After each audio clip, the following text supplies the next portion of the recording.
ذکر حق کے نور سے روشن ہے اس کی صبح و شام، اس کے ہر گوشے میں گونجے حق تعالی کا کلام۔ یہ ادارہ مجلس تعلیم القرآن کا نام۔ اعوذ باللہ من الشیطان الرجیم، بسم اللہ الرحمن الرحیم۔ فما لکم فی المنافقین فئتین واللہ ارکسہم بما کسبوا اتریدون ان تہدوا من اضل اللہ ومن یضلل اللہ فلن تجد له سبیلا وَدُّوا لَوْ تَكْفُرُونَ كَمَا كَفَرُوا فَتَكُونُونَ سَوَاءً فَلَا تَتَّخِذُوا منهم أولياء حتى يهاجروا في سبيل الله فإن تولوا فخذوهم واقتلوهم حيث وجدتموهم ولا تتخذوا منهم وليا ولا نصيرا إلا الذين يصلون إلى قوم بينكم وبينهم ميثاق أو جاءوكم حسرت صدورهم أن يقاتلوكم أو يقاتلوا قومهم ولو شاء الله لسلطهم عليكم فلقاتلوكم فإن اعتزلوكم فلم يقاتلوكم وألقوا إليكم السلم فما جعل الله لكم عليهم سبيلا ستجدون آخرين يريدون أن يأمنوكم ويأمنوا قومهم كلما ردوا إلى الفتنة أركسوا فيها فإن لم يعتزلوكم ويلقوا إليكم السلم ويكفوا أيديهم فخذوهم واقتلوهم حيث ثقفتموهم وأولئكم جعلنا لكم عليهم سلطانا مبينا۔ صدق اللہ العظیم۔ آمنت بما انزل اللہ من کتاب۔ قرآن پاک کے 5ویں پارے میں چوتھی صورت شریفہ صورت النساء کا یہ 12واں رکوع ہے، جو 4 آیات بینات پر مشتمل ہے۔ آیت نمبر 88 سے لے کر آیت نمبر 91 تک 4 آیتیں ہیں اس رکوع میں۔ سب سے پہلے ان آیات بینات کا ترجمہ ہماری اور آپ کی زبان میں۔ پھر کیا ہوا تمہیں کہ منافقین کے بارے میں تم 2 گروہ ہو رہے ہو، اور اللہ نے تو ان کے کرتوتوں کے سبب انہیں الٹ دیا ہے۔ کیا تم چاہتے ہو کہ تم اسے ہدایت دو جسے اللہ راستے سے ہٹا دے، اور جسے اللہ گمراہ کرے پھر تم ہرگز بھی نہ پاؤ گے اس کے لیے کوئی راستہ۔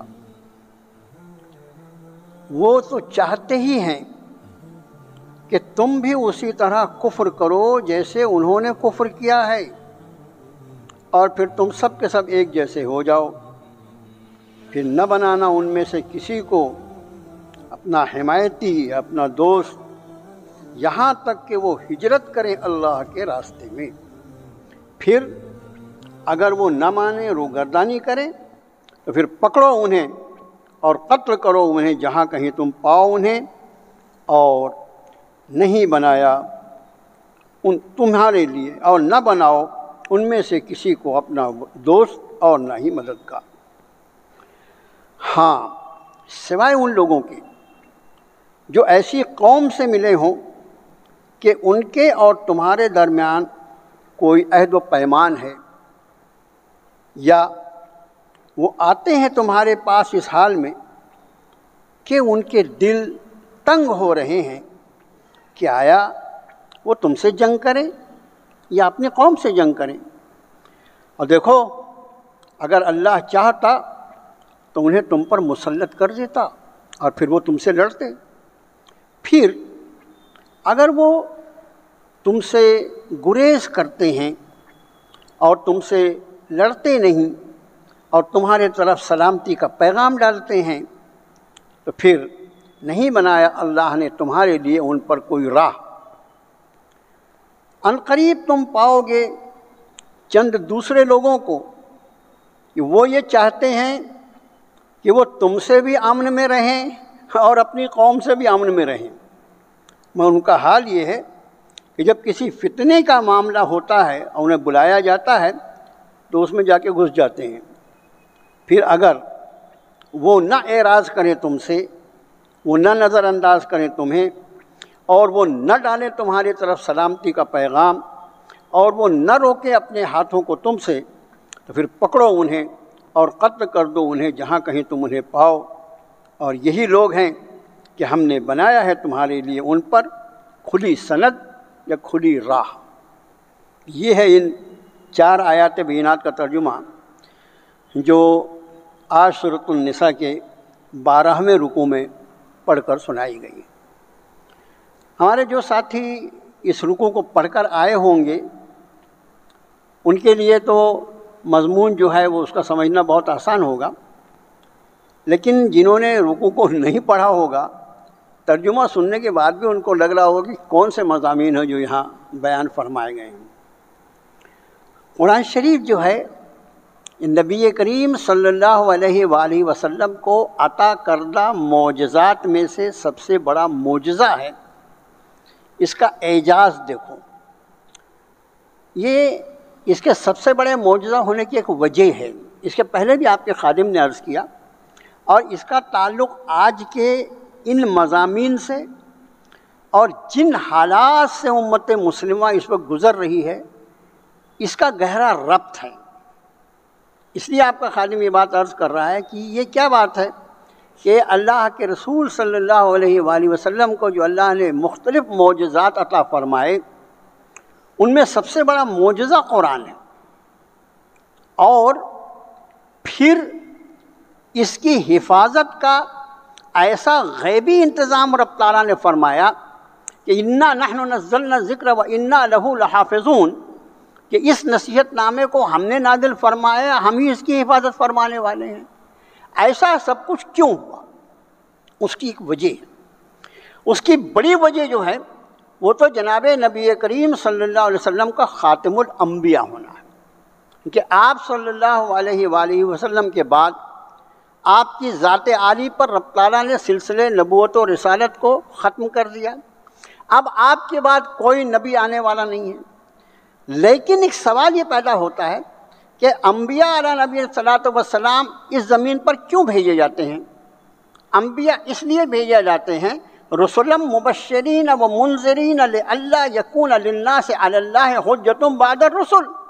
اللہ تعالیٰ رسولوں کو خوشخبری سنانے والا اور ڈر سنانے والا بنا کر اس لیے بھیجتے ہیں تاکہ انسانوں کی اللہ پر کوئی حجت باقی نہ رہے۔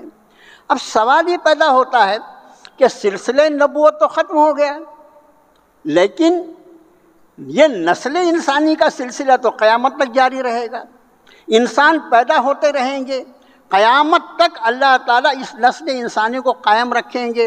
اور ان سارے انسانوں کے لیے رب تعالیٰ نے ارشاد فرمایا کہ ان سارے انسانوں پر حضرات انبیاء کو اللہ تعالیٰ حجت بنا کر مبعوث فرماتے ہیں۔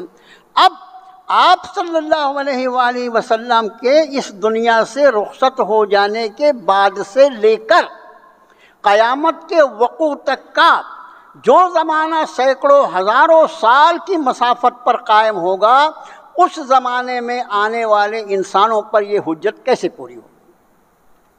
تو سلسلہ نبوت کو ختم کر کے اس کار نبوت کو امت مسلمہ کے حوالے کر دیا گیا۔ کنتم خیر امت اخرجت للناس تأمرون بالمعروف وتنہون عن المنکر وتؤمنون باللہ۔ سارے انسانی گروہ جو پیدا کیے گئے ان میں تم بہترین گروہ ہو، تم بہترین جماعت ہو، تم بہترین امت ہو، اور تمہارے بہتر ہونے کی وجہ تمہارا لباس، تمہاری عمارتیں، تمہارا کاروبار، تمہاری کاریں، تمہاری ہوائی جہاز، تمہاری حکومتوں کے جھنڈے نہیں۔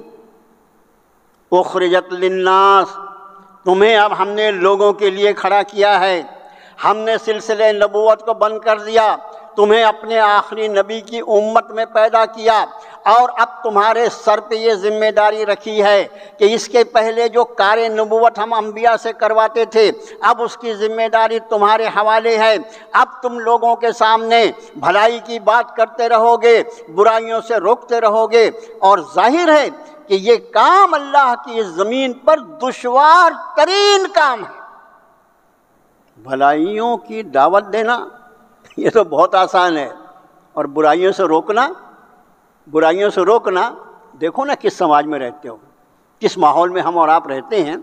یہ ماحول جو ہے یہ اذانوں والا ماحول ہے، مسجدوں والا ماحول ہے، روزے اور نماز والا ماحول ہے، لیکن آج بھی امت جن منکرات میں اپنے آپ کو غرق کیے ہوئے ہے، سنتوں کے نام پر جس طرح یہ دین کا مذاق اڑاتی ہے، ان میں سے کسی ایک برائی پر ہاتھ رکھ کے دیکھ لو کیا ہوتا ہے، دیکھ لو کیا ہوتا ہے۔ تو میرے بھائیوں، یہ دشوار ترین کام ہے جو حضرات انبیاء علیہ الصلوۃ والسلام کے ذمے کیا جاتا تھا، اور اب اس امت مسلمہ کے حوالے کیا گیا ہے۔ اب اس دشوار ترین کام کو یہ امت کیسے انجام دے گی، اس کے لیے اپنے نبی آخر جناب محمد الرسول اللہ صلی اللہ علیہ وسلم کو عطا کردہ معجزات میں سے سب سے بڑا معجزہ یہ قرآن جو کا تو امت کے حوالے کر دیا گیا۔ اب یہ وہ معجزہ جو تمہارے نبی کو رب نے عطا فرمایا تھا، اس معجزے کی روشنی میں قیامت تک تم اس کار نبوت کو انجام دیتے رہو۔ اس لیے اللہ نے اس معجزے کو اس طرح محفوظ رکھا اور اس طرح امت مسلمہ کے حوالے کیا۔ اس کی اصل وجہ یہ، میں نے آپ سے عرض کیا کہ آج کے جو چار آیتیں ہیں ان میں جو مضامین ہیں، یہ اعجاز قرآن کیسا معجزہ ہے جو نبی کریم صلی اللہ علیہ وسلم کو عطا فرمایا گیا، اس کا انداز کیجیے۔ پہلی آیت دیکھیے، فما لکم فی المنافقین فئتین، کیا ہو گیا تم کو؟ تم منافقوں کے بارے میں دو گروہ کیوں ہو گئے، دو پارٹی میں کیوں تقسیم ہو گئے؟ منافقوں کے بارے میں تمہاری دو رائے کیوں ہو گئی؟ اب یہ دو رائے کیا ہے؟ یہ مضمون جو ہے یہ انتہائی حساس مضمون ہے، بہت ہی سینسیٹیو جس کو کہتے ہیں، بہت حساس مضمون ہے۔ دیکھو، آپ صلی اللہ علیہ وسلم کی جو مکی زندگی ہے نا، تو مکی زندگی میں جن لوگوں سے سابقہ ہے وہاں پر صرف دو گروہ ہیں انسان۔ ایک تو وہ ہیں جو مشرک ہیں، اپنے شرک پر اڑے ہوئے ہیں، اور اس وجہ سے وہ حق کا انکار کر رہے ہیں۔ مشرک ہیں، اپنے شرک پر اڑے ہوئے ہیں، اور اس لیے حق کا انکار کر رہے ہیں۔ اس لیے لفظ مشرک اور کافر دونوں کا اطلاق ان پر ہوتا ہے۔ وہ عقیدے کے اعتبار سے شرک ہیں، اور وہ عقیدہ حقہ جو نبی کریم صلی اللہ علیہ وسلم ان کے سامنے پیش فرما رہے ہیں اس کا وہ انکار کر رہے ہیں۔ اس لیے دونوں الفاظ کا اطلاق ان پر ہوتا ہے۔ اور دوسرا گروہ جو ہے وہ ان مخلص مسلمانوں کا ہے، ان مخلص صحابہ کرام رضوان اللہ تعالی علیہم اجمعین کا ہے، جنہوں نے اسلام کے لیے وہ برداشت کیا ہے کہ جس کے بارے میں میں اور آپ اگر سنیں، اگر واقعی دل میں کسی درجے میں ایمان کی حرارت ہے تو صرف رونگٹے کھڑے ہو سکتے ہیں، صرف رونگٹے کھڑے ہو سکتے ہیں۔ ایک واقعہ سنائی دیتا ہوں آپ کو میں۔ ان آیتوں کا مضمون جو ہے اس نے مجھے آج جب میں نے دیکھا اس رکوع کو، تو میں نے سوچا اللہ پاک کیا آپ کا کلام ہے، ایسا لگتا ہے جیسے یہ آیتیں آج آپ نازل فرما رہے ہیں ہمارے لیے۔ ایک صحابی رسول، ان سے ان کے شاگرد جو تابعی تھے، ہمارے ایک ساتھی نے بہت اچھی رہنمائی فرمائی مجھے ایک درس کے بعد۔ انہوں نے کہا کہ میں نے اس درس میں کہا تھا کہ جس طرح انبیاء منتخب شدہ ہیں جن کو اللہ نے مقام نبوت کے لیے طے کیا، بس وہ نبی آدمی اپنی محنت سے نہیں بن سکتا، یہ کسبی جگہ مقام نہیں ہوتا، یہ وہبی نسل، اللہ نے جس کو بنایا اس کو بنا نبی۔ کوئی اپنی عبادت اور ریاضت سے نبی نہیں بن سکتا، وہ اللہ کا انتخاب ہے۔ اب ظاہر ہے کہ نبی کی صحبت کے لیے اللہ نے جن کو قبول فرما لیا، جن کو چن لیا، وہ صحابہ ہیں، اور صحابہ کی صحبت کے لیے اللہ نے جن کو چن لیا وہ تابعی کہلاتے ہیں۔ یہ تابعی ہونے کے لیے کسی صحابی کو حالت ایمان میں دیکھنا ضروری ہے۔ گویا ہم اگر اس کو تھوڑا سا یعنی الفاظ بدل کے استعمال کریں تو صحابی ان آنکھوں کو کہا جاتا ہے جنہوں نے حالت ایمان میں جناب رسول اللہ صلی اللہ علیہ وسلم کی زیارت کی ہے، وہ آنکھیں صحابی کہلاتی ہیں، اور ان آنکھوں کی زیارت کرنے والا جو ہے وہ تابعی کہلاتا ہے۔ اس نے نبی کو تو نہیں دیکھا، مگر اس کی تقدیر میں اللہ نے یہ خوش نصیبی لکھی تھی، اس نے ان آنکھوں کو دیکھا ہے جن آنکھوں نے رسول اللہ کی زیارت کی تھی۔ اسی لیے اگر کوئی مقام نبوت پر نہیں آ سکتا تو مقام صحابیت اور مقام تابعیت کا جو ہے وہ بھی اللہ کا منتخب شدہ ہے۔ ایک تابعی اپنے استاد، ظاہر ہے وہ صحابی تھے، ان سے عرض کیا کہ کتنے خوش نصیب ہیں آپ کہ آپ کو اللہ عز و جل نے نبی کریم صلی اللہ علیہ وسلم کی صحبت کا موقع عطا فرمایا۔ میں اپنے آپ کے بارے میں سوچتا ہوں کاش مجھے بھی اللہ اس زمانے میں پیدا فرماتا۔ دیکھو اس طرح کی تمنا کرنا اس میں کوئی عیب نہیں ہے، یہ کسی کے ساتھ حسد تو ہو نہیں رہا ہے، اس میں حسد کا کوئی پہلو نہیں ہے، بلکہ آدمی کے نیک چاہت ہے، نیک خواہش۔ مثلا کسی آدمی کو اللہ نے حج پہ حج اور عمرے پہ عمرے کی توفیق عطا فرمائی، ہمارے جیسا مفلوق الحال آدمی ہے وہ اس کے دیکھ کے یہ تمنا کرے کہ کاش اللہ مجھے بھی مال عطا فرماتا تو میں بھی اس کے گھر کی زیارت کے لیے حاضر ہوتا۔ اس میں حسد کا کوئی پہلو نہیں ہے، یہ تو ایک نیک خواہش ہے۔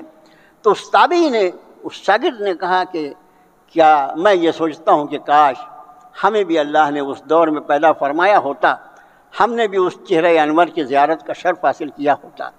صحابی کہنے لگے بیٹا اللہ کا شکر ادا کرو کہ اللہ نے تمہیں اس زمانے میں پیدا نہیں کیا۔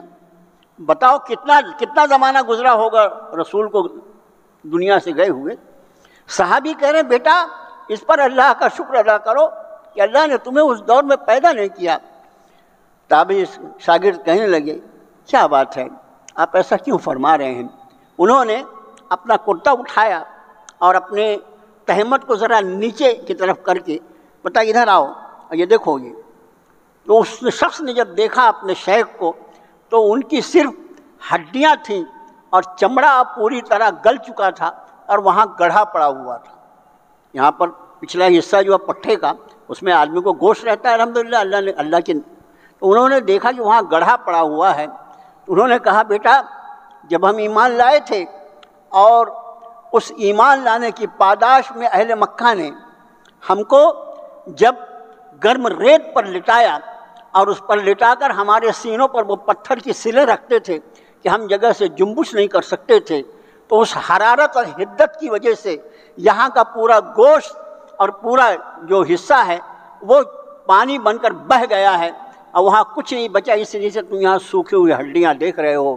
بیٹا کیا معلوم اس زمانے میں اگر تم پیدا کیے جاتے تم ایمان پر قائم رہتے نہ رہتے، اس لیے میں کہہ رہا ہوں کہ اللہ کا شکر ادا کرو کہ اللہ نے تم کو اس دور میں پیدا نہیں کیا۔ میرے بھائیو حضرت صحابہ نے جو کچھ انگیز کیا ہے، جو کچھ برداشت کیا ہے، انہیں کی شان ہے، اور اسی لیے اللہ نے ان کو اپنے نبی کی صحبت کے لیے پسند فرمایا تھا۔ اب منافقین جو ہیں ان کی تاریخ آپ کو معلوم ہے، یہ منافقین کی تاریخ شروع ہوتی ہے مدینہ طیبہ سے۔ میں نے ابھی جو دو بات عرض کیا کہ مکی دور میں یا تو انتہائی شدید مخالفین تھے، مشرکین اور کافرین، اور یا تو پھر حضرات صحابہ کا مقدس گروہ تھا جو اپنے ایمان کے لیے سب کچھ برداشت کرنے کے لیے تیار تھے۔ اگر ان پر آسمان کو گرا بھی دیا جاتا تو وہ اپنے آپ کو چکنا چور کرنے کے لیے تیار تھے، لیکن ایمان سے دستبردار ہونے کے لیے تیار نہیں تھے۔ یہ وہ مقدس، یہ مکی دور ہے۔ اب آپ مدینہ طیبہ تشریف لاتے ہیں، میں نے اس کے پہلے بھی آپ کو بتایا ہے کہ آپ جب مدینہ تشریف لے آئے ہجرت فرما کر تو اہل مدینہ نے آپ کو دعوت دیا تھا مدینہ آنے کی۔ اس کے پہلے حج تو ہوتا تھا، حج تو ہوتا ہی تھا، آپ صلی اللہ علیہ وسلم کے دور میں بھی اور آپ سے پہلے بھی حج ہوتا تھا۔ اب کیسا حج ہوتا تھا؟ وہ اپنے طور پر حج کرتے تھے، لیکن حج بہرحال ہوتا تھا۔ تو حج کے موقع پر جو ساری دنیا سے لوگ وہاں آتے تھے، ساری دنیا سے لوگ آتے تھے وہاں، تو اس میں حجاز مقدس سے تو زیادہ لوگ آتے تھے، تو اس میں اہل مدینہ بھی آتے تھے۔ 2 مرتبہ مینا کی وادیوں میں جہاں حجاج کرام جمع ہوتے ہیں، وہاں پر 2 مرتبہ اہل مدینہ نے 2 الگ الگ برسوں میں آپ صلی اللہ علیہ وسلم کے دست مبارک پر بیعت کیا تھا، اور جو دوسری بیعت تھی اس موقع پر انہوں نے آپ کو باقاعدہ دعوت دیا تھا کہ اللہ کے رسول صلی اللہ علیہ وسلم آپ مدینہ طیبہ تشریف لائیے، ہم آپ کا بھرپور خیر مقدم کریں گے، آپ کی بھرپور نصرت کریں گے۔ جب یہ انہوں نے کہا تو ان کے سردار جو تھے اہل مدینہ کے، انہوں نے کہا تم سوچ رہے ہو کون سے الفاظ کہہ رہے ہو؟ اس کا معنی یہ ہے کہ تم اپنے مال، اپنا جان، اپنے بال بچے سب کچھ اس پر قربان کرنے کو تیار ہے؟ وہ اہل مدینہ تھے، انہوں نے کہا ہاں ہمیں معلوم ہے کہ آپ صلی اللہ علیہ وسلم جب ہمارے آئیں گے اور ہم آپ کی میزبانی کریں گے تو آپ کے مخالفین ہم پر ٹوٹ پڑیں گے، ہم اپنی جان، مال، اپنے بال بچے سب کو سمیت آپ پر قربان کرنے کے لیے تیار۔ 2 مرتبہ ایسے، اور یہی وجہ ہے کہ آپ صلی اللہ علیہ وسلم جب مدینہ طیبہ تشریف لائے تو آپ کے مدینہ آنے کے پہلے اسلام مدینہ میں آ چکا تھا، اور چند صحابہ جو تھے وہ اسلام کی تبلیغ بھی وہاں کر رہے تھے۔ آپ ہجرت فرما کر تشریف لائے۔ اسی وقت میں جب آپ ہجرت فرما کر یہاں تشریف لائے تو اسی دور میں یہاں پر جو آبادیاں تھیں مدینہ کی، اس کے پہلے بھی آپ کے سامنے آپ کے خادم نے عرض کیا، وہ 3 لوگوں پر مخصوص۔ ایک تو یہود بڑی تعداد میں تھے، اہل کتاب، دوسرے نصرانی تھے، وہ بھی اہل کتاب تھے، تیسرے یہاں مشرکوں کے بھی اچھی خاصی آبادی تھی۔ یہ یثرب جو مدینہ کا نام تھا، جس کو بعد میں اب وہ نام لینے کے لیے منع کیا ہے، حالانکہ یہ لفظ قرآن شریف میں آیا ہے، لیکن اب یثرب نہیں کہا جا سکتا، اس کا نام آپ صلی اللہ علیہ وسلم نے المدینۃ المنورہ رکھا، اس کا نام المدینہ ہی رہے گا۔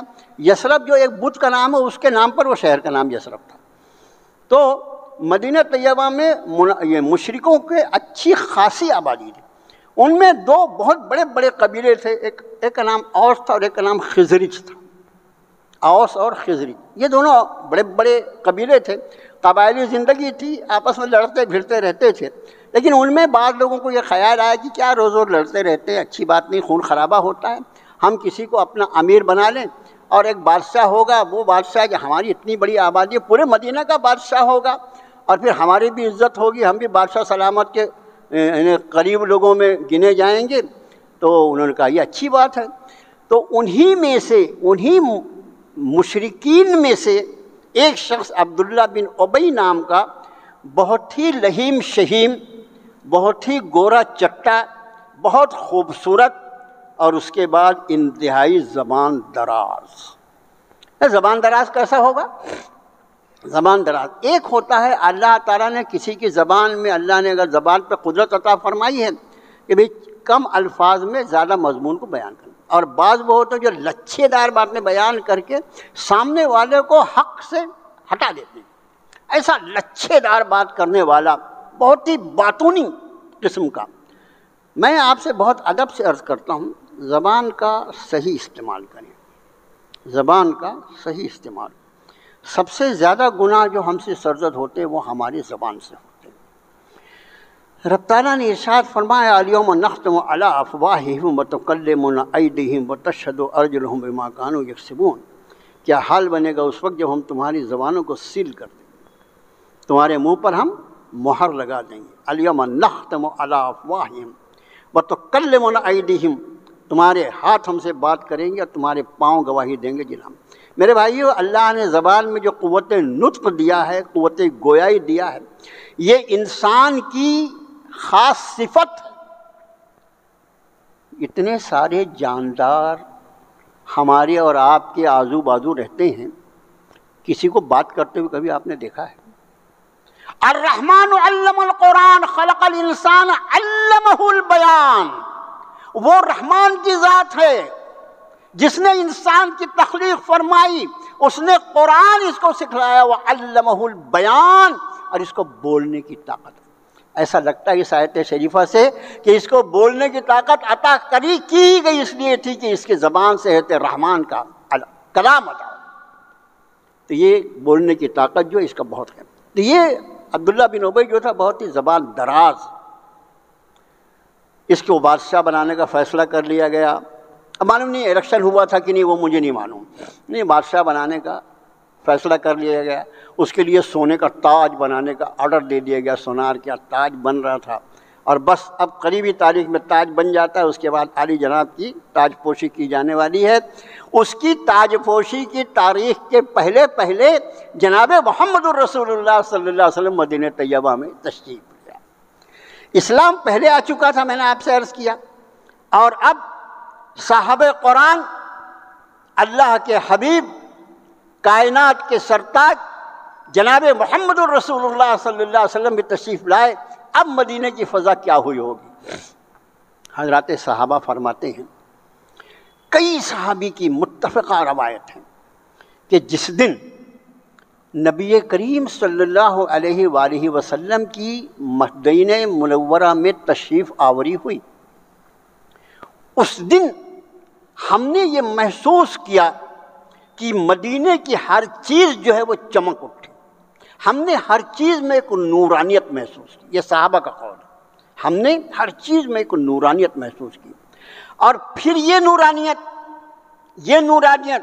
ہم اپنی زندگی بھر محسوس کرتے رہے، اور جس دن نبی کریم صلی اللہ علیہ وآلہ وسلم نے اس دنیا کو چھوڑا، ہم نے اپنی سگی آنکھوں سے یہ دیکھا ہے کہ وہ نورانیت جو آپ کے مدینہ تشریف لانے کے بعد سے ہم محسوس کر رہے تھے، وہ نورانیت ہر چیز سے معدوم ہو گئی، ختم ہو گئی، اور اب وہ نورانیت ہم کو کہیں بھی محسوس نہیں ہوئی۔ ایسی ذات ہے جناب محمد الرسول اللہ صلی اللہ علیہ وسلم۔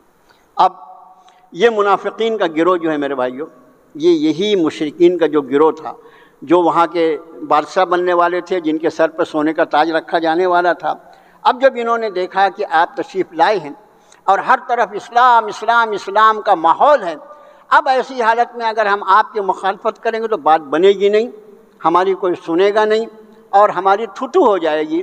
اس لیے انہوں نے آپس میں بیٹھ کر ایک مشورہ کیا۔ وہ مشورہ کیا کیا؟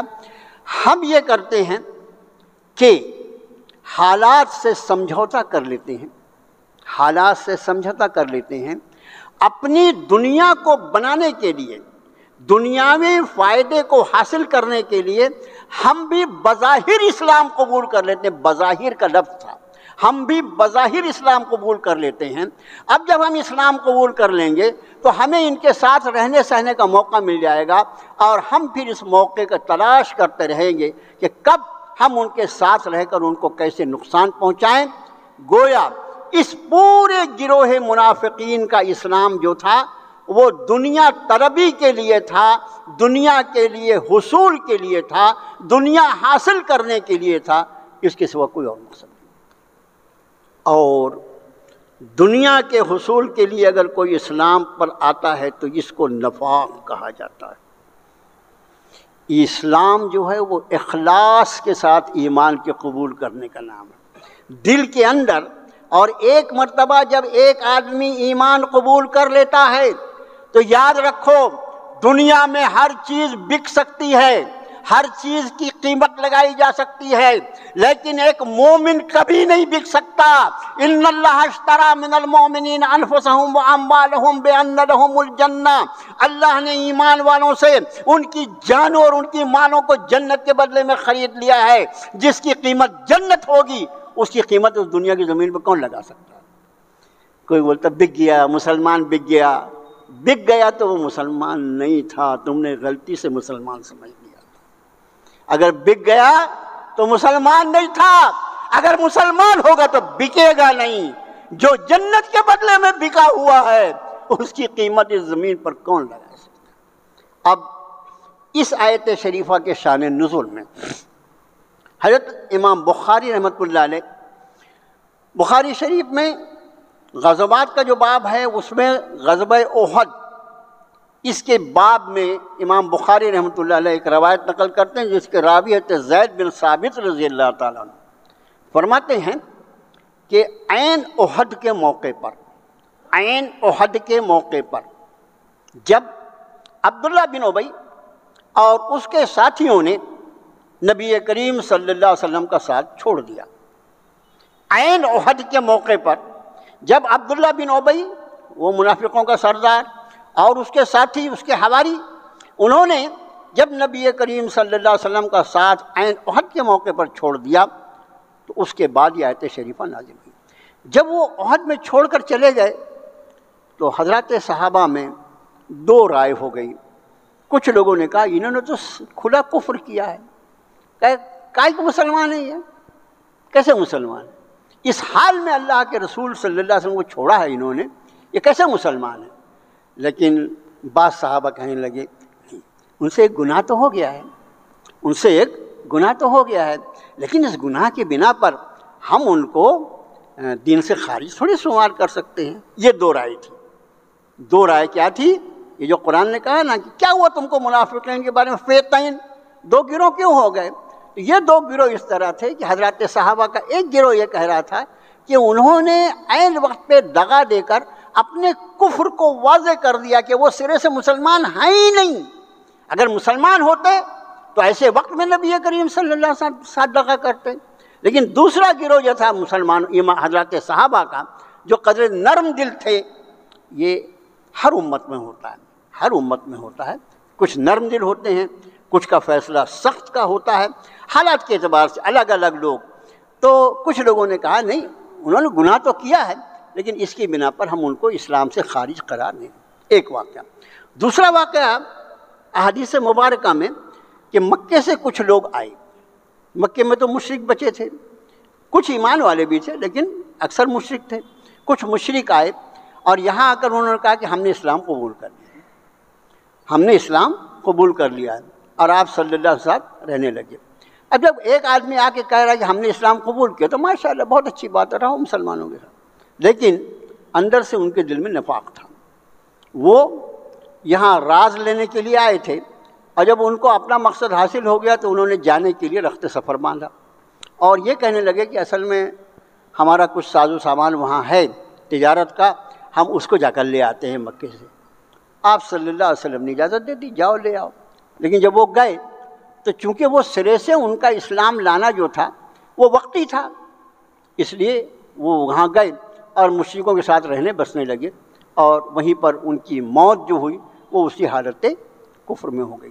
یہ دو واقعات پھر مفسرین فرماتے ہیں کہ ایک ہی دور میں ملتے جلتے کئی واقعات پیش آتے ہیں، تو بعض مفسرین کسی واقعے کو شان نزول میں بیان کرتے ہیں، بعض کسی کو، لیکن اصل یہ ہوتا ہے کہ اس طرح کے واقعات جب بھی رہتی دنیا تک پیش آئیں گے تو ان آیات کے احکام کا اس پر انطباق کیا جاتا ہے۔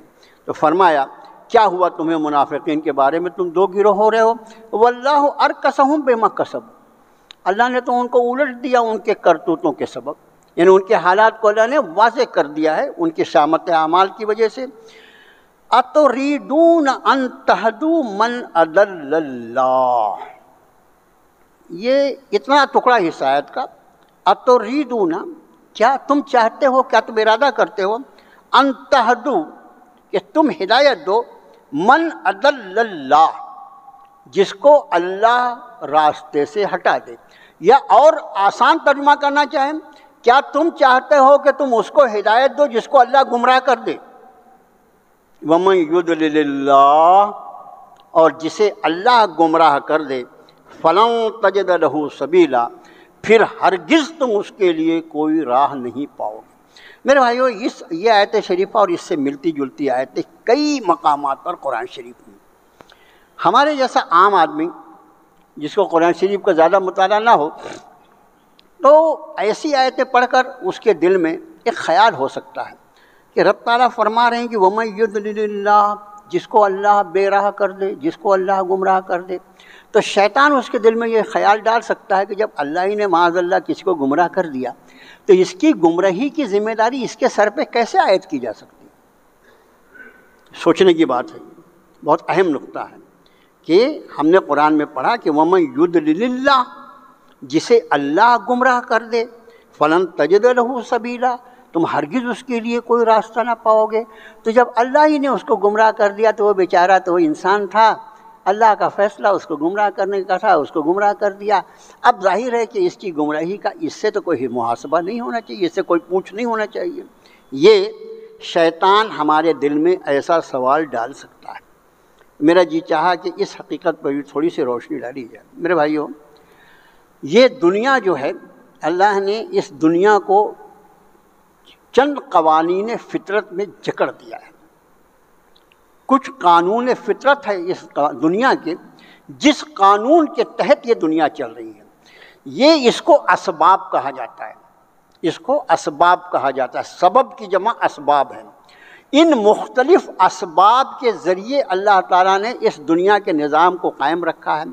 یہ بات ہمیشہ ایک مومن ہونے کے ناطے ہمارے ذہن میں محفوظ ہونا چاہیے، جس کو کہنا چاہیے کہ اس کو اس طرح سے اپنے ذہن میں محفوظ کر لو کہ یہ سارے اسباب جو اس دنیا میں جس کے سبب سے دنیا چل رہی ہے، یہ سارے اسباب اللہ کے مقرر کردہ ہیں، اللہ کے طے شدہ ہیں، اور اللہ کے امر اور اس کے حکم کے مطابق کام کر رہے ہیں۔ اس لیے کوئی سبب فی نفس ہی اپنے اندر کسی نفع نقصان کی کوئی طاقت نہیں رکھتا۔ یہ ایمان ہونا چاہیے۔ کافر اور مومن میں یہی فرق ہے۔ کافر کو چونکہ وہ مسبب الاسباب کو نہیں پہچانتا، وہ اللہ کی ذات کو نہیں پہچانتا، جہاں اسباب جواب دے جاتے ہیں وہاں اس کی ہمت جواب دے جاتی ہے۔ اور ایک مومن جو ہے، چونکہ اس اسباب سے ہٹ کر وہ مسبب الاسباب کو پہچانتا ہے، وہ جانتا ہے کہ ان اسباب کے اندر جو ساری تاثیرات رکھی ہیں وہ میرے رب کی رکھی ہوئی ہیں، اس لیے اسباب کے ختم ہو جانے کے بعد بھی مومن کی امید نہیں ٹوٹتی۔ وہ جانتا ہے کہ سبب اپنی جگہ ہے، میں اس اللہ پر ایمان رکھتا ہوں جو اسباب کا محتاج نہیں ہے، یہ اسباب میرے اللہ کے حکم کے محتاج ہیں۔ اب سمجھ، اب ان اسباب میں کسی بھی چیز کے حاصل کرنے کے لیے، یہ بالکل موٹی سی بات ہے، کسی بھی چیز کے حاصل کرنے کے لیے دل میں اس چیز کے حاصل کرنے کا ارادہ نمبر ایک، پھر اس چیز کو حاصل کرنے کا جو سبب اللہ نے پیدا فرمایا ہے اس سبب کا اختیار کرنا، یہ دونوں چیز مل کر کوئی بھی چیز انسان حاصل کر سکتا ہے۔ پہلے اس کے دل میں ارادہ ہو۔ آدمی کو پیاس لگی ہے، پیاس لگی ہے تو اس کے دل میں پہلے یہ خیال ہو کہ مجھے میری پیاس بجھانا ہے، اور صرف اس ارادے سے کام نہیں چلے گا، بلکہ پانی کا بھرا ہوا گلاس جو اس کے سامنے 2 فٹ کے فاصلے پر رکھا ہے اس کو ہاتھ بڑھانا پڑے گا، اس کو اٹھانا پڑے گا، اپنے ہونٹوں سے لگانا پڑے گا، تب جا کے اس کی پیاس بجھے گی۔ گویا کسی بھی چیز کے حصول کے لیے آدمی کا ارادہ اس کو حاصل کرنا اول درجہ رکھتا ہے، اور دوسرا ان اسباب کو اختیار کرنا جس سبب کے ذریعے اس کو حاصل کیا جا سکتا ہے۔ یہ 2 چیزیں مل کر اس دنیا کے قانون میں کسی بھی حصول کا قانون اللہ نے بنایا ہے، اور ان ساری عطا و بخششوں میں اللہ کی سب سے بڑی عطا جو ہے وہ ہدایت۔ سب سے بڑی عطا کیا ہے؟ ہدایت ہے۔ میرے بھائیوں، ہدایت کی قدر و قیمت اگر پوچھنا ہے تو حضرات صحابہ سے پوچھو، انہوں نے اس ہدایت کے حصول کے لیے قربانیاں دی تھیں۔ ہمارا حال تو یہ ہے کہ جیسے ہمیں دادا کا مکان ابا کو ملا تھا، ابا کا مکان مجھے مل گیا، ویسے ہی دادا بھی مسلمان تھے، ابا بھی مسلمان تھے، اس لیے میں مسلمان ہوں۔ تو میں نے کیا لگایا؟ میں نے اپنی تعلیم کے لیے محنت کی ہے، اپنے ڈگریوں کے لیے محنت کی ہے، ہر کام کے لیے محنت کی ہے۔ اسلام کے لیے میں نے کیا محنت کی ہے؟ یہ تو بغیر کسی کاوش اور محنت کے مل گیا۔ مجھے کیا پتا کہ اللہ نے کون سی نعمت عطا فرمائی ہے؟ پوچھو جناب ابراہیم خلیل اللہ سے پوچھو، ہدایت کس کو کہا جاتا ہے؟ جس کے لیے اللہ نے اتخذ اللہ ابراہیم خلیلا، اللہ نے ابراہیم کو اپنا دوست بنا لیا، لیکن ان کے باپ آزر کے لیے رب تعالیٰ نے ہدایت کا فیصلہ نہیں فرمایا۔ اس ہدایت کی قدر و قیمت کوئی خلیل اللہ سے پوچھو۔ جناب رسول اللہ صلی اللہ علیہ وسلم کی ذات عالی، ان سے پوچھو انک لا تہدی من احببت ولکن اللہ یہدی من یشاء۔ اے نبی صلی اللہ علیہ وسلم، آپ جسے چاہیں آپ اس کو ہدایت نہیں دے سکتے، ہدایت تو اس کو ملے گی جس کو اللہ ہدایت دینا چاہے گا۔ ابی طالب کی وفات پر نبی کریم صلی اللہ علیہ وسلم کے قلب انور پر کتنا بوجھ تھا، یہ سورہ قصص کی آیت شریفہ تالیف قلب رسول کے لیے رب نے نازل فرمائی۔ ہاں، ہم حبش سے آئے ہوئے بلال کو ہدایت دے دیں گے، ہم حبش سے آئے ہوئے بلال کو ہدایت دے دیں گے، لیکن تمہارے وہ چچا جو تمہاری پرورش کریں گے، تم پر اپنی قربانیاں پیش کریں گے، ہم ان کے لیے ہدایت کا فیصلہ نہیں کریں۔ آپ انداز فرمائیے ہدایت کے۔ اب اس اللہ کی سب سے قیمتی نعمت کے لیے کوئی آدمی اس کو حاصل کرنے کا ارادہ نہ کرے، کوئی ہدایت پر آنا نہ چاہے، اور کوئی ہدایت پر آنے کے لیے جو طریقہ کار، جو سبب اللہ نے رکھا ہے، اللہ کی کتاب اور اس کے نبی جناب محمد الرسول اللہ صلی اللہ علیہ وسلم، ان سے اپنا تعلق پیدا نہ کرنا چاہے، اور اس کے بعد بھی اللہ اگر اس کو ہدایت عطا فرما دے تو کوئی بات ہوئی؟ بس میرے بھائیو، یہ ہے اصل حاصل مضمون، کہ اللہ کا یہ قاعدہ ہے کہ تو جس چیز کا ارادہ کرتا ہے اللہ اس کے حصول کو تجھ پر آسان فرما دیتے ہیں۔ جب تو نے ہدایت کا ارادہ کیا تو اللہ نے ہدایت کے راستے تجھ پر آسان فرما دیے، لیکن اگر تو اپنے آپ کو ہدایت سے دور رکھنا چاہتا تھا تو اس دنیا میں کوئی کام زبردستی کیا جائے، لا اکراہ فی الدین، اس دین کی جو اصل بنیاد ہے وہ یہ ہے کہ کسی زور زبردستی پر یہ دین نہیں ہے۔ اگر زور زبردستی کا معاملہ ہوتا تو خود قرآن میں یہ الفاظ موجود ہیں، وَلَوْ شَاءَ اللَّهُ لَجَمَعَهُمْ عَلَى الْهُدَىٰ۔ اے نبی صلی اللہ علیہ وسلم، اگر اللہ کا ارادہ ان سب کو ہدایت دینے کا ہوتا تو اللہ سب کو ہدایت پر جمع کر سکتا تھا۔ اللہ ایسا قادر مطلق ہے کہ انسانوں کو ہدایت دینے کے لیے نہ وہ اپنے نبیوں کا محتاج ہے، نہ وہ اپنی کتابوں کا محتاج ہے، وہ قادر مطلق ہے، وہ چاہے تو سارے انسانیت کو بغیر کسی نبی اور بغیر کسی کتاب کے بھی ہدایت دے سکتا ہے، لیکن یہ اللہ کی پالیسی میں نہیں ہے۔ اس کے ہاں اپنے نبیوں کو بھیجا، اپنی کتابوں کو بھیجا، میرے نبی کی دعوت پر لبیک کہو، میرے نبی کے ہاتھ پر بیعت کرو، اور میری کتاب جو میں نے ان کے قلب پر نازل فرمایا ہے اس سے استفادہ کرو، اور میرے ہدایت کے راستے میں تم پر کھول دوں گا۔ یہ ہے اس آیت شریفہ کی تشریح کہ فرمایا کیا تم چاہتے ہو اسے ہدایت دے دو جسے اللہ گمراہ کر دے۔ اللہ اسی کو گمراہ کرتا ہے جو خود گمراہ رہنا چاہتا ہے، اس لیے کہ اگر کوئی گمراہ رہنا چاہے اور اللہ زبردستی اس کو ہدایت کا فیصلہ فرما دے تو یہ اللہ کے اس قانون قدرت کے خلاف ہو جائے گا جس پر اللہ نے اس دنیا کو قائم فرمایا ہے۔ وَمَن يُضْلِلِ اللَّهُ فَلَن تَجِدَ لَهُ سَبِيلًا، اور جسے اللہ بے راہ کر دے تم اس کے لیے کوئی راستہ نہیں پاؤ گے۔ وَدُّوا لَوْ تَكْفُرُونَ كَمَا كَفَرُوا فَتَكُونُونَ سَوَاءً فَلَا تَتَّخِذُوا مِنْهُمْ أَوْلِيَاءَ۔ چاہتے ہیں کافر، ذرا یہ آیت دیکھو، چاہتے ہیں کافر لَوْ تَكْفُرُونَ كَمَا كَفَرُوا، تم بھی اسی طرح کافر ہو جاؤ جیسے وہ کافر ہیں۔ کیا کرتے ہیں؟ تم بھی اسی طرح کافر ہو جاؤ جیسے وہ کافر ہیں۔ فَتَكُونُونَ سَوَاءً، پھر تم ہو جاؤ ایک جیسے۔ فَلَا تَتَّخِذُوا مِنْهُمْ أَوْلِيَاءَ، ان میں سے کسی کو اپنا دوست نہیں بنانا۔ یہ ولی لفظ جو ہے نا، ولی اس کا معنی دوست ہوتا ہے، لیکن اس دوست سے مراد کیا ہوتا ہے؟ دلی دوست، دلی دوست بنانا، رازدار جس کو کہا جاتا ہے، ایسا دوست ان میں سے کسی کو نہیں بنانا۔ حتیٰ یہاجروا فی سبیل اللہ۔ اب ظاہر ہے کہ یہ آیت شریف اس وقت نازل ہوئی جبکہ وہ دور تھا کہ جس طرح اسلام لانے کے لیے شہادتین، یعنی کلمہ شہادت کا پڑھنا، اللہ کی وحدانیت کی شہادت، جناب رسول اللہ صلی اللہ علیہ وسلم کی رسالت کی شہادت دینا ضروری تھا، اس کو شہادتین کہا جاتا ہے۔ اسی طرح اس دور میں ہجرت کرنا بھی اتنا ہی ضروری تھا۔ کوئی آدمی صرف کلمہ پڑھے اور ہجرت نہ کرے اللہ کے راستے میں، اس کا اسلام قابل قبول نہیں، سوائے ان چند لوگوں کے جو انتہائی مجبوری اور معذوری اور مظلومی کی حالت میں مکے میں رہ گئے تھے، جن کا تذکرہ میں نے پچھلے درس میں کیا تھا۔ ابن عباس رضی اللہ تعالیٰ عنہ اور ان کی والدہ وغیرہ وغیرہ، اور ایک اچھا خاصا گروہ تھا جو انتہائی مظلوم کی حالت میں مجبور تھے، وہ مکہ چھوڑ نہیں سکتے تھے، ان کے سوا کوئی بھی اگر ایمان لاتا تو اس کو ایمان کے ساتھ ساتھ ہجرت کرنا ضروری تھا۔ لیکن جس دن مکہ فتح ہو گیا، اللہ کے رسول صلی اللہ علیہ وسلم نے ارشاد فرمایا کہ اب آج کے بعد ہجرت نہیں۔ لیکن یہ ہجرت کون سی؟ وہ جو فتح مکہ کے دن تک اپنے ایمان و اسلام کے ثابت کرنے کے لیے شہادتین کے ساتھ جو ہجرت بھی ضروری تھی، اب فتح مکہ، چونکہ مکہ اب دارالحرب نہیں رہا بلکہ دارالاسلام ہو گیا۔ جب اللہ کے رسول کو اللہ نے وہ شہر عطا فرما دیا، اب دارالاسلام ہو گیا مدینہ کی طرح، تو اب دارالاسلام جب ہو گیا تو یہاں سے دوبارہ مدینہ جانے کوئی ضرورت ہی نہیں ہے۔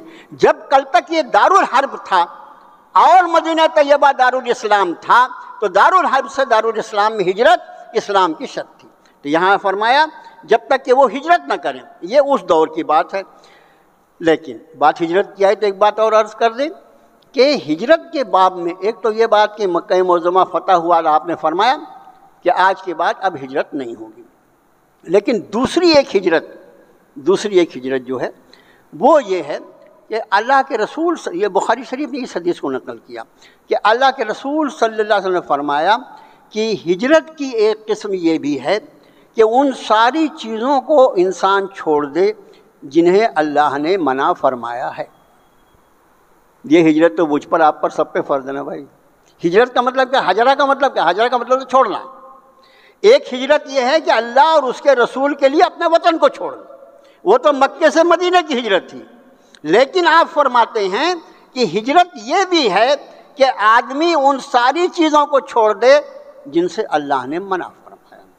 اب ذرا ہم اپنا محاسبہ کریں کہ اللہ کی منع کی ہوئی کتنی چیزیں ہیں جس سے ارے بابا آج بھی اللہ کی نافرمانیوں سے آدمی اس نیت سے کہ پروردگارہ میں تیرے اس نافرمانی سے ہجرت کر رہا ہوں، واللہ اس کو ہجرت کا ثواب ملے گا۔ یہ اللہ کے رسول صلی اللہ علیہ وسلم نے یہ لفظ ارشاد فرمایا حدیث شریف میں کہ یہ بھی ہجرت ہے کہ آدمی ان چیزوں سے رک جائے جس سے اللہ نے منع فرمایا۔ اب اگلی آیت شریفہ میں فرمایا اِلَّا الَّذِينَ يَصِلُونَ إِلَىٰ قَوْمٍ بَيْنَكُمْ، سوائے ان لوگوں کے جو ملے ہوئے ہیں ایسی قوم سے کہ بینکم و بینہم، کوئی آدمی ایسی قوم سے تعلق رکھتا ہے جن کے درمیان اور تمہارے درمیان میثاق، کوئی عہد و پیمان ہے، او جاؤکم، یا وہ آتے ہیں تمہارے پاس اس حال میں حسرت صدورہم، کہ ان کے دل تنگ ہو رہے ہیں، ان یقاتلکم و یقاتلوا قومہم، تم سے قتال کریں کہ اپنی قوم سے قتال کریں۔ یعنی ایسے لوگ ہیں جو چاہتے ہیں کہ ان کے دل تنگ ہو رہے ہیں کہ تم سے قتال کریں کہ ان سے قتال کریں، جبکہ ان کا تعلق کسی ایسی قوم سے ہے جس سے تمہارا نا جنگ معاہدہ ہو چکا ہے۔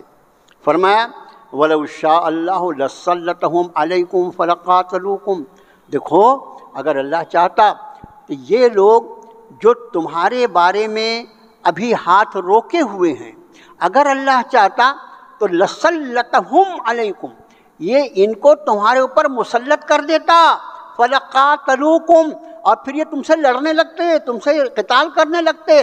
اللہ نے جتنے لوگوں کے ہاتھوں کو تم سے روکے رکھا ہے اس پر اللہ کا شکر ادا کرو اور ان سے کسی طرح کا کوئی باز پرس نہ کرو۔ فرمایا فَإِنِ اعْتَزَلُوكُمْ، پھر اگر وہ تم سے اعراض کریں، تم سے کچھ نہ کہیں، فَلَمْ يُقَاتِلُوكُمْ، اور وہ تم سے قتال بھی نہ کریں، وَأَلْقَوْا إِلَيْكُمُ السَّلَامَ، اور وہ تمہاری طرف سلامتی کا پیغام ڈالیں۔ مسلمان نہیں ہیں، یہ مسلمان نہیں ہیں، مگر یہ نہیں، انہوں نے سوچا ہے کہ ہمیں مسلمانوں سے ٹکرانا نہیں ہے، مسلمانوں سے ہمیں اختلاف نہیں کرنا ہے، بلکہ ان کے ساتھ مل جل کر رہنا ہے۔ شرائط دیکھو، پھر اگر یہ تم سے احتراز کریں، اگر تم سے دور رہیں، پھر تم سے لڑے نہیں، وَأَلْقَوْا إِلَيْكُمُ السَّلَامَ، تمہارے طرف سلامتی کا پیغام ڈالیں، بھائی ہم اور آپ مل کے رہیں گے، فَمَا جَعَلَ اللَّهُ لَكُمْ عَلَيْهِمْ سَبِيلًا، اللہ نے تمہارے لیے ان پر کوئی راستہ نہیں بنا، تم ان پر کوئی زیادتی نہیں کر سکتے۔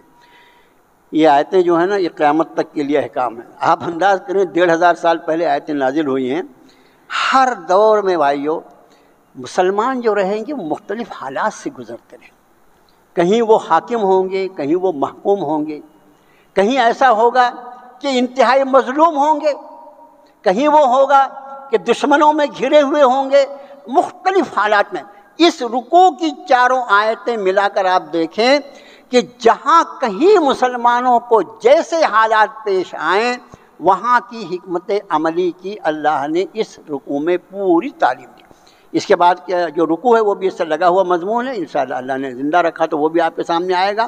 ابھی ایسے لوگوں کا تذکرہ ہے جو ایسے قوم سے ملے ہوئے ہیں، ایسے قوم سے ان کا تعلق ہے جس قوم سے تمہارا نا جنگ معاہدہ ہے، اور اس نا جنگ معاہدے کی وجہ سے اب کوئی آدمی اگر یا اس کا کوئی فرد یا اس کے کچھ افراد ایسے ہیں جو اپنے آپ کو نیوٹرل بنا کے رکھنا چاہتے ہیں، تم سے کوئی باز پرس نہیں کرتے، تم سے اپنے ہاتھ روکے رکھتے ہیں، تمہارے لیے سلامتی کا پیغام بھیجتے ہیں، ہرچند کہ وہ مسلمان نہیں ہیں لیکن تمہارے ساتھ وہ مل جل کر رہنا چاہتے ہیں، وَأَلْقَوْا إِلَيْكُمُ السَّلَامَ، تمہارے طرف وہ سلامتی کا پیغام بھیجتے ہیں، تو مَا جَعَلَ اللَّهُ لَكُمْ عَلَيْهِمْ سَبِيلًا، اللہ نے تمہارے لیے ان پر کوئی راہ نہیں بنائی، ان کے ساتھ کوئی سختی کا معاملہ نہیں کیا جائے گا۔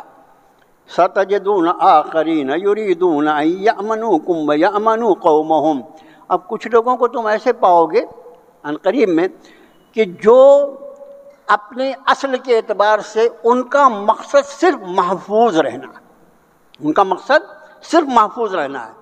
اب محفوظ رہنے کے بعد ان کا اقدام کیا ہے وہ آگے آ رہا ہے آیت کے، اپنی قوم سے بھی اپنے آپ کو بچا کے رکھنا چاہتے ہیں، تم سے بھی بچا کے رکھتے ہیں۔ اب ان کا معاملہ کیا ہے؟ کُلَّمَا رُدُّوا إِلَى الْفِتْنَةِ فِتْنَةِ أُرْكِسُوا فِيهَا، مگر ان کے اندر ایک کمی ہے، ایک عیب کیا ہے؟ جب انہیں کسی فتنے کی طرف بلایا جائے تمہارے خلاف وہ اس میں کود پڑتے ہیں۔ اس کا معنی یہ کہ وہ دل سے تمہارے دوست نہیں تھے، دل سے تمہارے لیے سلامتی وہ تو صرف تم سے بچنا چاہتے تھے۔ تم سے بچنے کے لیے اور اپنی قوم سے بچنے کے لیے انہوں نے اپنے آپ کو نیوٹرل ظاہر کیا تھا، لیکن اصلاً وہ نیوٹرل نہیں تھے۔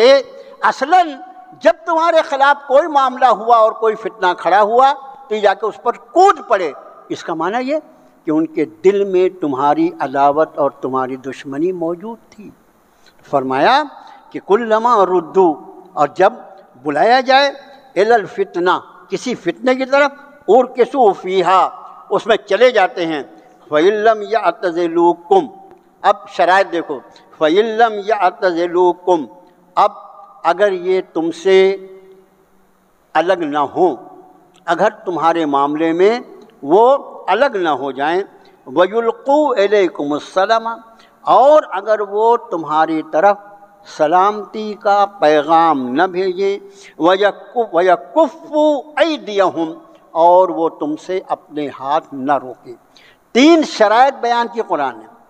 ایسے لوگ جو وقت کے اعتبار سے یہ ظاہر کر رہے تھے کہ ہم تمہارے دشمن نہیں ہیں، لیکن جب ایمان والوں کی دشمنی کا کوئی معاملہ آیا تو کھل گئی ان کی دشمنی اور وہ جا کر مسلمانوں کے خلاف کھڑے ہو گئے۔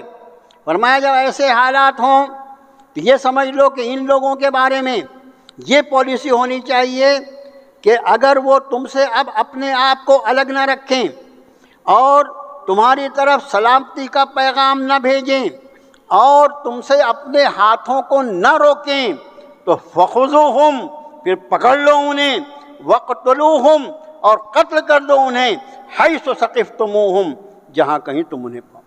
یہ تو کھلے ہوئے دشمن ظاہر ہو گئے نا، ان کی دشمنی ظاہر ہو گئی۔ ایک وہ قوم جو مسلمان نہ ہونے کے بعد بھی دلی ہمدردی رکھتی تھی مسلمانوں سے، اور یہ وہ قوم ہے یا وہ قوم کے افراد ہیں کہ جو صرف مسلمانوں سے اپنے آپ کو بچانا چاہتے تھے، اور جب مسلمانوں کے خلاف کوئی فتنہ اٹھا تو انہوں نے کھل کر اس کی حمایت کی۔ اس کا معنی یہ ہے کہ ان کے اندر نفاق تھا، یہ منافقت کے ساتھ مسلمانوں کا ساتھ دے رہے تھے۔ اب ان کی مسلم دشمنی ظاہر ہو گئی، اجاگر ہو گئی، اس لیے فرمایا اب بھی ان کو چیک کرو تم، اگر یہ تم سے اپنا ہاتھ روکتے ہیں، سلامتی کا پیغام دیتے ہیں تمہاری طرف تو ٹھیک ہے، ورنہ یہ وہ لوگ ہیں، وَأُولَئِكُمْ، یہی وہ لوگ ہیں، جَعَلْنَا لَكُمْ، بنایا ہم نے تمہارے لیے، علیہم، ان پر، سلطانا مبینہ، کھلی ہوئی سند۔ میرے بھائیوں، آج کی اس رکوع کی آیتیں جو ہیں، سچ یہ ہے کہ مجھے خود اس کا احساس ہے کہ میں جتنی اس کی تشریح کرنا چاہیے تھا نہیں ہو سکی، لیکن ان آیات بینات کو دیکھو، اس کی روشنی میں امت مسلمہ جن حالات سے گزر رہی ہے اس کو دیکھو، اور پھر امت مسلمہ اس وقت جن حالات سے گزر رہی ہے، میں صرف اب کیا ہے کہ ہر آدمی کو اللہ نے جو عقل دیا اس کے حساب سے بیچارہ بول رہا ہے، اور ابھی تو ایسا ہے کہ وہ جو سوشل میڈیا ہو گیا ہے وہ تو ایسا ہے کہ جو بھی بولو تو وہ تھوڑی دیر میں پھیل جاتا ہے یہاں سے وہاں، ہر آدمی اپنی اپنی بولی بول رہا ہے۔ اس وقت امت مسلمہ پورے ملک میں، بطور خاص اس ملک ہندوستان میں انتہائی نازک دور سے گزر رہی ہے، اور پھر ظاہر ہے کہ یہاں پر نام نہاد جمہوریت ہے۔ نام نہاد جمہوریت اس لیے کہ اس کا جس طرح گلا گھونٹا جاتا ہے وہ سب آپ کے سامنے، اب ہر بات یہاں سے بولنا اس لیے کہ ہمارے سامنے بھی تو سوشل میڈیا بیٹھا ہوا ہے نا، وہ بھی سب عام ہو جاتا ہے۔ جس طرح اپنی طاقت اور قوت کے اعتبار سے یہاں پر جمہوریت کا گلا گھونٹا جاتا ہے اور اپنی منمانی کی جاتی ہے، وہ سب کے سامنے۔ میرے بھائیو، اس وقت میرے اور آپ جیسے، ہمارے مجمع میں کچھ تو بہت بڑے لوگ ہیں، ان کو چھوڑ دیجئے، میرے جیسے چھوٹے لوگ، ہم صرف ایک کام کر سکتے ہیں، ایک کام یہ کر سکتے ہیں، اگر ہم یہ چاہتے ہیں کہ اس امت مسلمہ کو آج کی تاریخ میں بچایا کیسے جا سکتا ہے، تو اس کا ایک ہی فارمولہ ہے، اتحاد امت۔ اتحاد امت۔ اب اتحاد امت میں یہ سوچ کے بیٹھا ہوں کہ چونکہ میں قرآن شریف کا درس کرتا ہوں، میرا جمعے میں بیان ہوتا ہے، اور میں فلانا ہوں اور میں فلانا ہوں، اس لیے مجھ پر سب متفق ہو جاؤ، میں ہاتھ پھیلاتا ہوں، سب میرے ہاتھ میں بیعت کر لو۔ اگر اسی طرح ہر آدمی اپنا ہاتھ پھیلا کے رکھے گا تو اتحاد ممکن نہیں ہوگا۔ میں پہلے اپنے آپ کو اس پر تیار کر دوں کہ امت سے کوئی بھی قیادت کھڑی ہو، اس سے قطع نظر کہ اس کا مسلک کیا ہے، اس سے قطع نظر کہ اس کا مسلک کیا ہے، اگر وہ قال اللہ اور قال الرسول کے نام پر لوگوں کو اکٹھا کر رہا ہے تو میں سب سے پہلے اس کے ہاتھ پہ بیٹھ کرنے کو تیار ہوں، تو میرا امیر ہے۔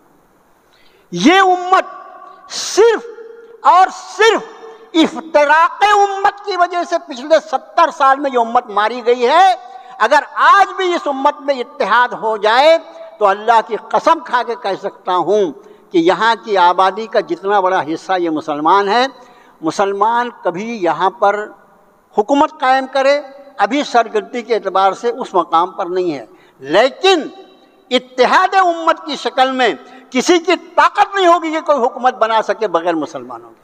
لیکن آج ہمارا انتشار، کوئی اس کے پیچھے چلا، کوئی اس کے پیچھے چلا۔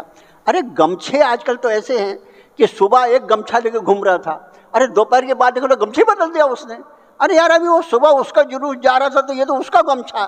تو ایسے بکاؤ لوگ جہاں ہوں میرے بھائیوں، وہاں پر کیا ہوگا؟ میں آپ سے عرض کرتا ہوں، اور اس موقع پر میں اور آپ جو کر سکتے ہیں وہ ہے اللہ سے الہ و زاری۔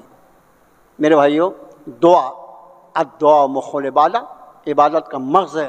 اللہ سے دعا کرو کہ اللہ تعالیٰ اس امت مسلمہ میں اتحاد اور اتفاق پیدا فرما دے، اس امت مسلمہ کی حفاظت کا اللہ تعالیٰ انتظام فرما دے۔ اللہ، سارے فیصلے آسمان سے ہوتے ہیں، اس زمین پر تیرے فیصلوں کو نافذ کیا جاتا ہے، فیصلے بھی تو ہی نازل فرماتا ہے، اور ان کا نفاذ بھی اللہ تو ہی فرماتا ہے۔ اے اللہ، اس ملک کو اب ظالموں کے پنجے سے نجات دے دے مولا۔